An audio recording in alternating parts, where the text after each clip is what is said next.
തിരുവനന്തപുരം ആറ്റിങ്ങലിൽ യുവാവിനെ തട്ടിക്കൊണ്ടുപോയി ക്രൂരമായി മർദ്ദിച്ചു. ആറ്റിങ്ങൽ സ്വദേശി അഭിജിത്തിനാണ് മർദ്ദനമേറ്റത്. അക്രമത്തിന് നേതൃത്വം നൽകിയ പ്രതികൾ പോലീസിന്റെ പിടിയിലായി. വിവരങ്ങളുമായി മീരയാണ് ചേരുന്നത്. മീര, എന്താണ് ഈ ഒരു അക്രമത്തിന് പ്രകോപനമായത്? പോലീസ് ഇക്കാര്യത്തിൽ എന്താണ് പറയുന്നത്?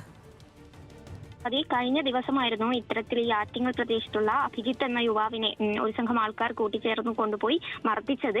ഈ മർദ്ദനത്തിന് കാരണമായി പറയുന്നത് പ്രതികളുടെ ഒരാളുടെ സുഹൃത്തിനെ അഭിജിത്ത് ശല്യപ്പെടുത്തുന്നു എന്നുള്ളത് ആണ് മർദ്ദനത്തിന് കാരണമായി പറയുന്നത്. പക്ഷെ അതൊരു തെറ്റിദ്ധാരണയായിരുന്നു. അതിനുശേഷം ഇപ്പോൾ ആറ്റിങ്ങൽ പോലീസിന്റെ തന്നെ നേതൃത്വത്തിലുള്ള അന്വേഷണത്തിന് ശേഷം 4 പേരാണ് ഇപ്പോൾ നിലവിൽ കസ്റ്റഡിയിലായിട്ടുള്ളത്. ബേബി രാജ്, അരുൺ രാജ്, വിശാഖ് തുടങ്ങി അങ്ങനെ 3 പേരാണ് കസ്റ്റഡിയിലായിട്ടുള്ളത്. നിലവിൽ ഈ പ്രതികളെ കോടതിയിൽ ഹാജരാക്കി റിമാൻഡ് ചെയ്തിട്ടുണ്ട്. ഇത്തരത്തിൽ ഈ സുഹൃത്തിനെ ശല്യപ്പെടുത്തുന്നു എന്ന് തെറ്റിദ്ധരിച്ചായിരുന്നു മർദ്ദനം. ഈ പ്രദേശത്ത് തന്നെ ആളില്ലാത്ത ഒരു സ്ഥലത്ത് കൊണ്ടുപോവുകയും മാരകായുധങ്ങൾ വെച്ച് ക്രൂരമായി മർദ്ദിക്കുകയുമായിരുന്നു. നിലവിൽ പ്രതികളൊക്കെയും റിമാൻഡിലാണ്. സ്വാതി. ശരി മീര.